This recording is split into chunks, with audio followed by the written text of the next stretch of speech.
Hey, how's it going? Is this on? Yeah, okay. That's where I'm gonna be. Sorry. Can I make this go up or no? Yeah, don't make fun of my accent. That doesn't go over very well. Because you all sound dumb to me.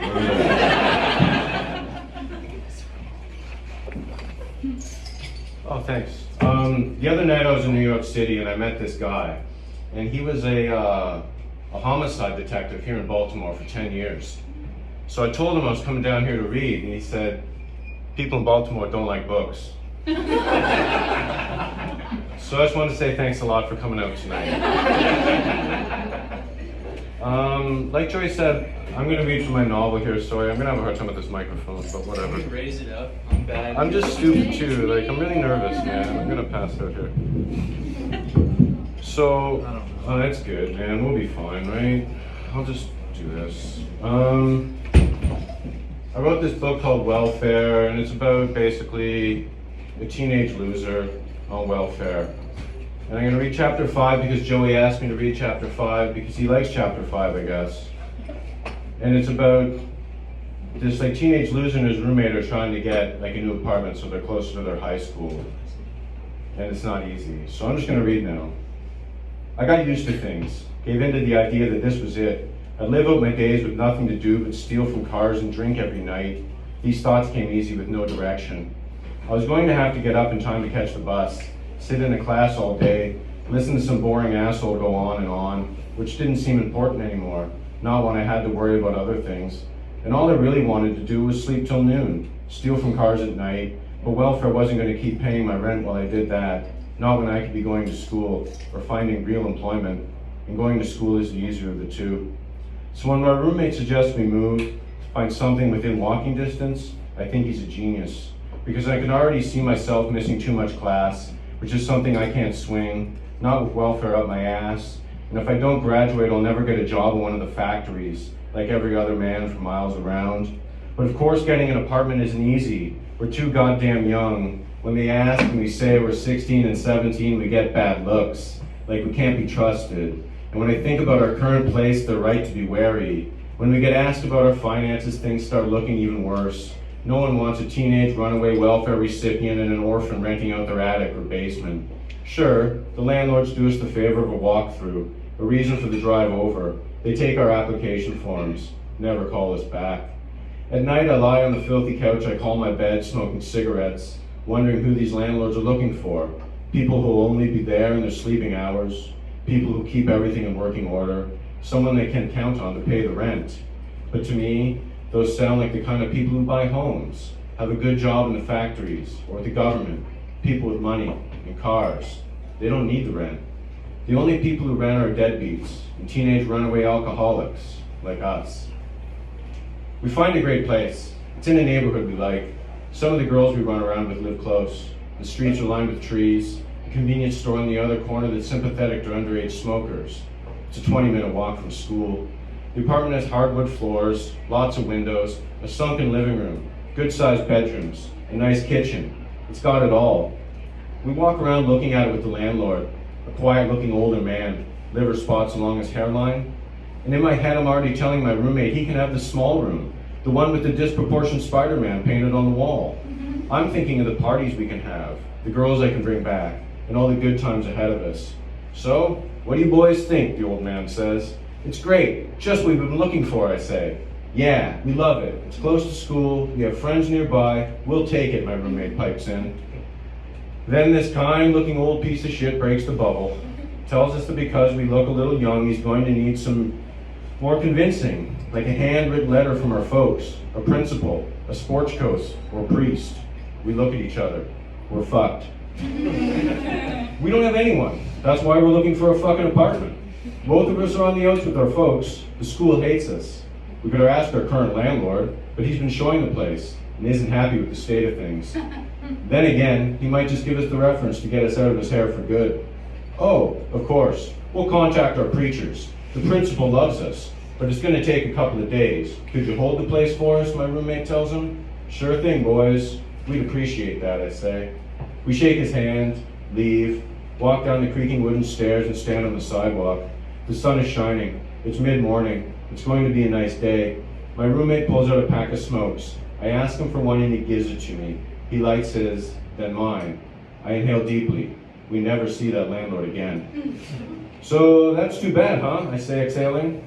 Yeah, no one is gonna stick up for us. Fuck, that place is the nicest one yet. A priest? Who the hell does he think we are? Who the fuck is religious anymore? What year is this, I ask. Yeah, that was surprising, my roommate says. Christ, this isn't easy. We keep looking. Basements, attics, 3-story walk-ups, but it's the same story over and over. They don't like how young we are. They don't like how I'm on welfare. They don't like how my roommate's an orphan. So all we can do is keep losing.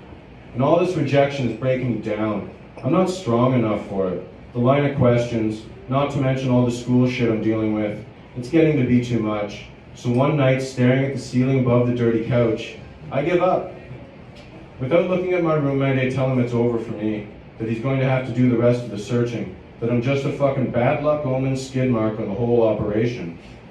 He does his best to convince me otherwise, that this is how things work themselves out. You never find a great place until you're almost out of your ass. It's one of life's great stresses, and then I'm letting it get to me. Listen, I'm out. Okay, if that's how you want things, he says. It's too much for me right now. I'm overwhelmed. I lie there and tell myself I'm a kid, for fuck's sakes. I shouldn't be out pounding the pavement looking for apartments. I should be worrying about my fucking driver's license, getting good grades, graduating, the rest of my goddamn life. But I don't have the time. I'm too caught up in this trying to figure out where I'll live in 2 weeks bullshit. Will it be an apartment or the street? And what the Christ am I going to eat for dinner tonight? Then there's school. Ever since we got back, there's been trying to make up for the last 2 months. So we finished the school year on time. I have to write a fucking poem for English that was due 4 days ago. I'm coming undone. 2 days after I abandoned the search, my roommate finds a place. It's a 15-minute walk from school. All I have to do is sign the lease when we move in. He tells me the superintendent already loves him, that we both have a bedroom, and the rent's only $250 a piece. So it's easy to see I was the problem all along. Fucking A. When do we move in, I asked. He says since the place is empty, we can move in next Friday, a week early. I take a look around at the beach house, the black garbage bags bursting in the corner, the pop bottles scattered across the living room floor, the smell of mold in the air, and I tell my roommate he has a lot of work to do. All I have is the same backpack I moved in with, the same shitty stained t-shirts and underwear and socks. Even with a couple of books I'm carrying around and a knife I found in the back seat of an old Camaro, it's as light as a feather. My roommate, on the other hand, is a completely different animal. His load is heavier. First off, he decides to abandon everything that's been rotting upstairs. We have no room for it, and there's not enough time to even start. So a couple days before moving out, we close the door at the bottom of the stairway, and neither of us says a thing. Pretend it never happened, like a nightmare. But even still, he has a ton of shit, way too much for someone his age. He digs through it all, unearths items I didn't know were even there. Another couch, a dining room set. He pulls out what he wants, leaves the rest. He packs all of his books, hundreds of them, some English literature classics and an overwhelming collection of science fiction. I've been tearing through them at night while he plays video games, and I'm glad he's bringing them along. When he gets to the kitchen, he begs me to help him clean, tells me it's just as much my mess, and I laugh, tell him to go fuck himself, that this mess was here long before I showed up at the door. So as he washes dishes and swears, I lie on the couch, smoking, not lifting a finger. He really should have helped when the welfare lady was coming. We're excited to be leaving the place. My roommate grew up in the city where we go to school, so it's a bit of a homecoming. But I'm glad to be putting some distance between the village and me, my parents, and my memories. So we can't even wait till Saturday morning. We plan everything for Friday night. My roommate stays home to do some more packing, but I go to school in the morning, not because I care about it, but I want to make sure everyone is still coming to help. I see my friends Billy and Saul. They can both bring their parents' pickup truck and van. They'll be around by 7. My ex-girlfriend Sam tells me she'll be there too. Her dad is lending her the van for the night. And I wish I hadn't been such a piece of shit to her, and I wish I could convince her I'm still good. But I'm too busy for that today, and instead of telling her how much I love her or going to class, I say fuck it, walk out to the highway and stick out my thumb. I get a ride in no time. A nice old man who wants to tell me stories while symphonies play on the radio. I get him to drop me off at the edge of the village. I don't want to go back to the apartment. I don't want to see my roommate or help him. I want to walk around. I want to be alone. I want to think about all the years I've been here, wishing for this moment when I could shake off this village like a shoulder full of dandruff. To me, it represented my father remarrying, a reminder of my mother dying. So I see the beaches and safe streets tinted with a smear of shit, and there's nothing I can do to wipe it off, except run even further away. Like always, I end up at the beach. Looking out at the water is the only time I feel at ease. I sit on a bench in front of a hamburger stand closed for the season. I stretch out my legs, the wind off the lake in my hair. I smoke cigarettes for hours. When I stand up, the sun is going down. The wind is beginning to bite into my knuckles. I feel tired. I want to lie down for a while before anyone shows up. When I get there, my roommate and Carl are already there, drinking beer and smoking weed. I have no willpower, so when I get past the joy and the beer, I forget all about resting, riding high on the excitement in the air. We drive up the long driveway in convoy fashion. Billy and my roommate up front, Carl and Saul in the back in the next car, and Sam and I last.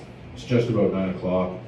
It's the first look I've got of the place. I imagine our apartment will be one of the 5 three-story walk-ups on the lot, 2 on the other side of the driveway, and 1 at the end of the other side of the parking lot. So this is it. Is it nice? Sam asked, driving up. We're gonna find out at the same time. I've never been in. I smile at her and then I tell her how I couldn't take it, the bullshit. But as soon as I stopped looking, my roommate found this place. She laughs, tells me it sounds about right for me, that of course I have no problem moving into somewhere I haven't even seen. Everyone parks in the lot at the end of the driveway. We get out, look to my roommate for answers, like what the fuck are we doing, where do we go? He tells me to follow inside the closest building, to the super's office, and everyone else can wait out here. I ain't got all night, Sam says, laughing as we walk away. You and her getting along, my roommate asks as we walk inside. Yeah, of course, why wouldn't we? Well, I guess you're not that drunk then. As I follow behind him down the hall, I wonder what it'd be like to kick him right in the lower back, and how happy it'd make him. Fuck him and his opinions. At the end of the hall, my roommate stops and knocks on the door. We can hear a television on the other side, some shuffling, and the lock turning. A kind-looking older man opens up, recognizes my roommate, shakes his hand, and invites us in. We go into his kitchen where my roommate introduces us. He tells me his name is Joe, that he's retired, and that him and his wife look after the building. They get the apartment in trade. As I'm signing the lease, he tells us that we look like nice boys, and that it does a man good to get out on his own young. My roommate and I smile along with him, but I'm not sure if I agree yet. Maybe when I'm his age, and I'm looking from the other side of a free apartment. Before we leave, he gives us keys and tells us to use the side door and a staircase that's right beside our place. Walking back through the hall to the front door, I ask my roommate, so, which apartment is ours? Oh, it's right above Joe. Looks exactly the same, my roommate replies, like it's no big deal. Huh? Above him? Exactly the same? And I try to imagine us sitting around drinking, smoking weed, with all the same shit on the walls as Joe and his wife, commemorative plates, needlework with black labs bringing ducks back to their masters. And I can't help but wonder if this might not be a bad idea. I ask my roommate if he remembers how the blowout with the halfway house, the dwarf. He answers me confidently that he's certain the same thing will not repeat itself. So I figure fuck it, and stop asking questions. Outside, my roommate starts organizing everyone. He always wants to be in charge, thinks all his ideas are the best. I don't know about anyone else, but I find it easier just to let him run his mouth and do things my way in the end. Billy is friends with 2 guys across the hall from where we're moving in. He goes up and gets them to lend a hand. We unload 1 vehicle at a time. With the 8 of us, we get all of our shit up and into the apartment in about an hour. To me, it feels good running up and down the stairs, carrying couches and boxes on my roommate's garbage, because I'm doing something, and it makes me feel like my life is on its way. Success is within my reach. The last thing we have to move in is a pull-out couch. It's my roommate's. It's heavy. We've gotten fat and weak from lying around the beach house. The only people left are Billy and the guys from across the hall, but they've had enough. All they do is stand around, smoke cigs. I remember my roommate before we left, trying to pull out the mattress, tying the pull-out mattress to the frame of the couch with a piece of twine. Even then I thought the knot was shitty, but if I'd said something, he wouldn't have bothered to listen. We had the side door of the building propped open with a used copy of Stranger in a Strange Land. The door is the kind that is just a metal frame with thick wire mesh glass running through it. It's strong, designed to withstand a late night kicking. A few of the neighbors have stuck their heads out into the narrow hallway tonight to see what the racket is, who the new tenants of the apartment 201 are, and I have to admit, they look like an unruly bunch, so the security door is probably warranted. Of course, when we have the couch halfway through the door, my roommate's knot comes undone. The bed unfolds, the metal frame tapping against the middle of the glass, which shatters into hundreds of little cubes. We both hang our heads, groan, fold the bed back in, hurry up the stairs. I lose sight I lose sight of my chance of success. What do, man? We have to tell the super, I say. No, fuck that. If he asks, don't say a thing. We'll play stupid. Come on, man. He knows we're moving in. He's gonna know it's us. I don't think he's a fucking idiot. Yeah, but he can't prove that it's us.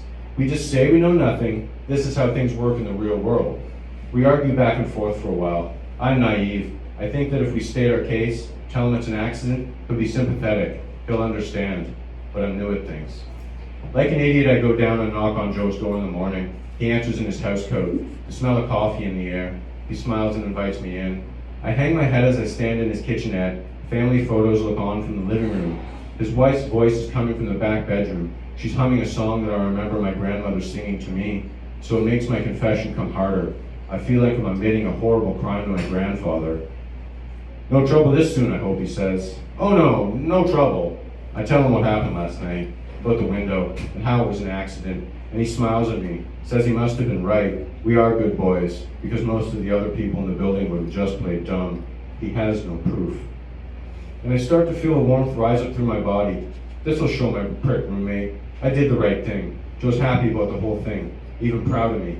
The world is a good place. So I'll call the glass guy to come fix it, and I'll send you the bill when I get it. What's that? And he tells me the same thing over again, that the bill will be on its way on my doorstep, and I'll have to pay it, which is bad. But now I'm going to have to go up there and admit to my roommate what happened. Fuck. This old asshole, I want to strangle him. Watch his eyes go blank. How can he do this? I hope there's cancer eating away at him. I'm really surprised here. I thought things were going to go well, that it'd all be chalked up in moving expenses. But no, instead I'm fucked, and I can't believe it. I turn around and leave without saying a thing. I feel like an idiot. My roommate was right. I should have listened. Instead of going back to the apartment, I go and sit on top of a washer in the laundry room for a while. I can't bring myself to face him. When someone comes in to do their laundry, I get up, walk back upstairs to my new home. When I come in, my roommate is on the couch smoking a joint. How'd it go? Did he let us off? He asked me just before he starts coughing. No, the old fucking cocksucker told me he sent us a bill. What did I tell you? You can't trust these people. It's his job. Is everyone a piece of shit? I asked while looking up at the ceiling. A couple weeks later, Joe's come by with a smile and a bill for $350. Neither of us had the money to pay for it. Thank you.